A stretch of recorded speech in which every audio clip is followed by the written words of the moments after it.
everyone, it's me Lindsay again with Equip Me OT, here today to talk about one-handed hair and grooming tasks. Now, this video is really meant to be helpful for folks who are perhaps recovering from a shoulder replacement or shoulder surgery or any other upper body injury or prolonged recovery that's going to prevent you from using one limb for a while. So being forced to function one-handed can be very challenging, and I want to go over some awesome tips, tricks and strategies, as well as a couple pieces of equipment that can be really helpful in that recovery process to help you maintain your independence. As always, if you're looking for more tips and tricks like that, consider subscribing to Equip Me OT, and I'd love to hear from you if you have tips and tricks that you've used in your recovery processes to leave down below in the comment section. So let's get started. I want to start today with one of the most challenging tasks to accomplish when you are stuck using only one hand, and that is managing your hair, styling your hair. In addition to that, we're going to be going over some tools. So if we look over here, I've got kind of a pile of things here. I've got this really cool little gooseneck holder here. I'm going to go over that with a little more detail in a second. I also have some of my other essential supplies, as well as some things you wouldn't expect to find in the bathroom, and that's where we're going to start with hair management, hair ponytails specifically. So if you have hair that's kind of medium to short or even longer, putting it up in a ponytail can be kind of a luxury that you didn't realize you had until you've lost it. So if you're not able to pull your hair back, it can be very frustrating. So let me show you two of my favorite techniques for getting your hair into a ponytail following some sort of upper body injury. So the first one I'm going to show you is by far the easiest, but it's also not necessarily the most stylish. So if I'm doing something for just to pull my hair out of the way while I perhaps wash my face, or if I'm in the kitchen preparing a light meal, something like that where I need my hair back, but I'm not necessarily concerned with how it looks so much, I use this strategy. So first things first, whenever we're doing anything like this, we've got to have our hair really nicely combed back. You want to get your hair kind of in its preparatory phase, back behind you here into kind of a pre-ponytail. As much of the hair as you can get to kind of be between your shoulder blades, the better. Now, if your hair is a little bit wet, this is going to be easier. So I do recommend when you're learning on this and you're kind of practicing it, to do it with your hair wet or damp. So this little itty bitty hair tie here, I'm going to get it up close so hopefully you can see it. Little tiny rubber band. These are those styling bands that are used for small braids. I use them on my kiddos' hair for little tiny updos, and these are really inexpensive. You can buy a big bag of them for $1. The nice thing about them is they are very small, so they're going to hold the hair together in a standard size ponytail, but they also stretch. So if I'm being true to one arm here, I would put it in my fingers like this. You want it kind of along the first knuckle. Don't put it too far down or it's going to be out of the way and not able to be used. Now all I'm going to do is I'm going to reach towards the back here, and I'm going to grab all the hair, still with the hair tie in my fingers, and I'm going to use my middle finger to reach around the hair, grab the little hair tie, and pull it through. Now, I use my thumb there to kind of keep guiding it, and then I let go. I'm only doing a single pull through there, but because it's rubber, it's going to stay in place, and it does stay in place pretty well. I've kept these in all day, in fact, forgetting that I had done it as practice. And these will stay put, keep your hair out of your face, and prevent you from having to use an additional headband or something like that. But you could combine it with that certainly, and this will even stay put for most folks if you're doing a workout. So a light workout you could even do this with. So it's a great way to get your hair up out of your face, and as you can see, pretty simple.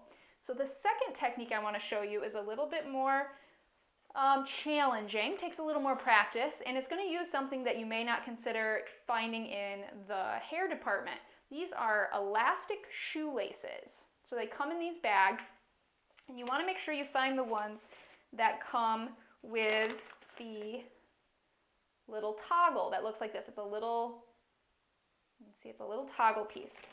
So I took one of the laces.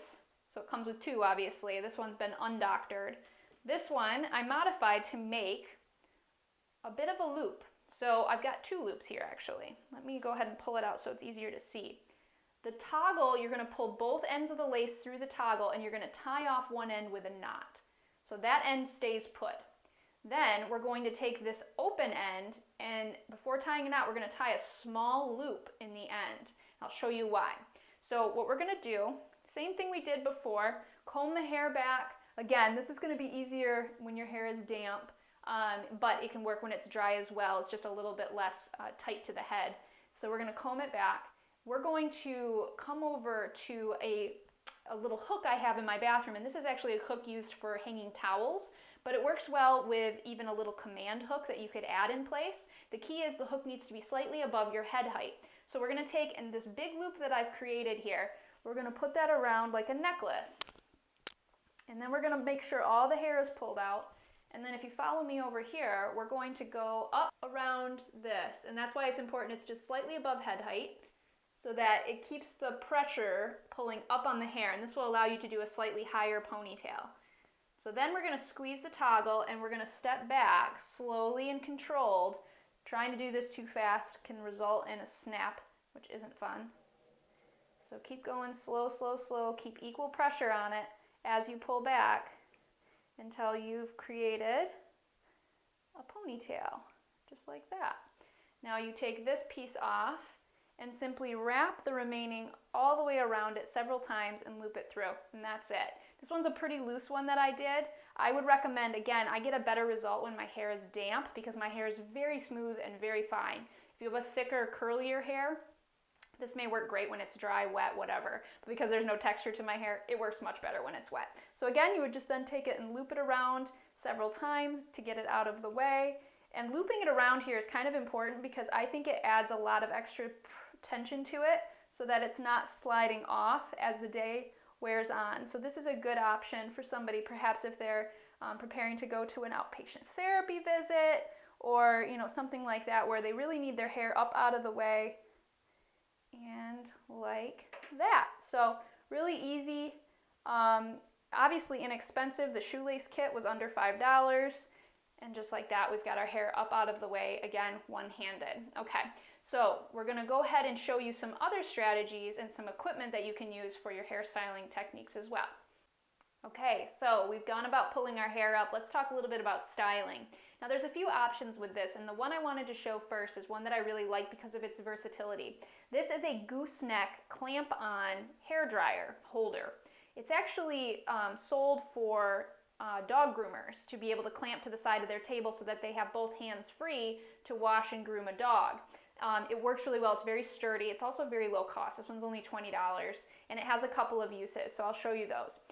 Its main use, though, is to hold the hairdryer in place. It simply clamps onto your countertop really easily with this single hand clamp system here that I already tightened into place.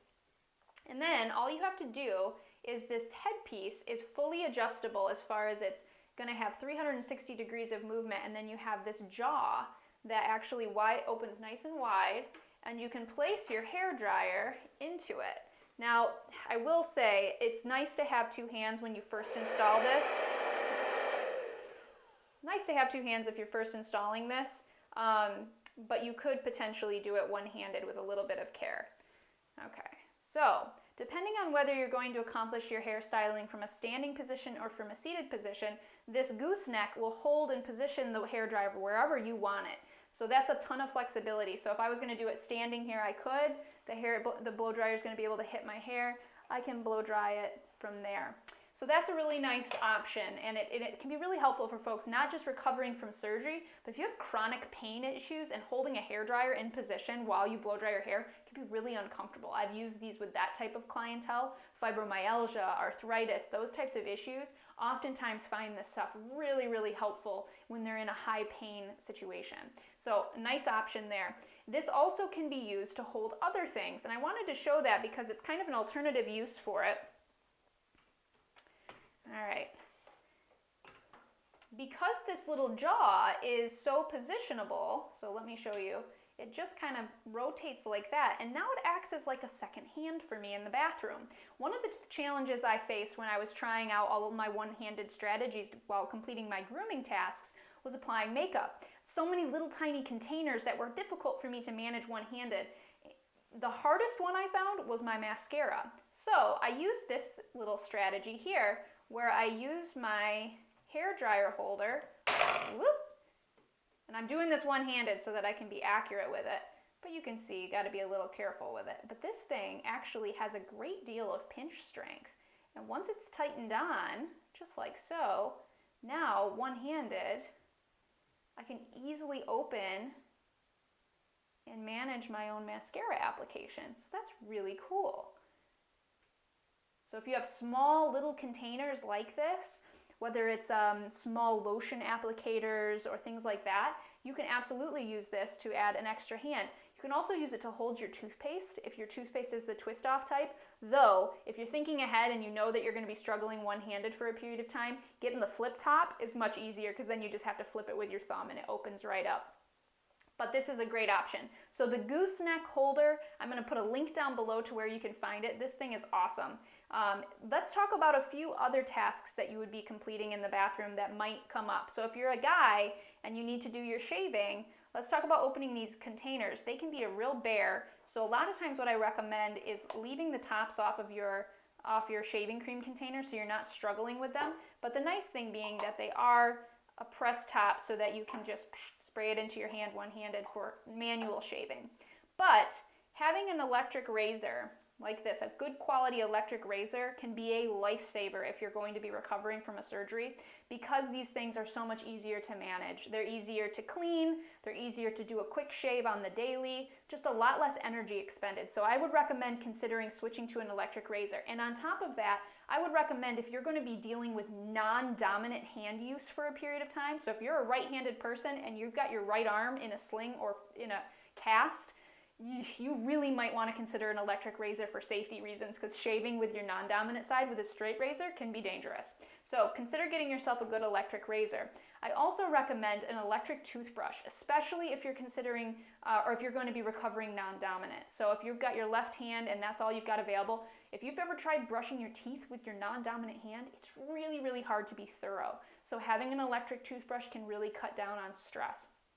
Another quick strategy and tip is for the shower, for washing your hair, washing your body, really anything that you're doing in there, pump tops. Make sure all of your necessary high-use containers are going to be pump tops. They are going to allow you to one-handed apply soap and conditioner to your hair and prevent you from making a huge mess. And also, this is nifty, again, if you're non-dominant side, it's really hard to feel like you're getting a good thorough wash sometimes with your non-dominant side, or even just one-handed. These are little hair massagers that you can use to apply shampoo and really get a good lather going one-handed, and it's more energy efficient. I got this at the dollar store, isn't that great? And it can be really helpful to get a good thorough hair wash.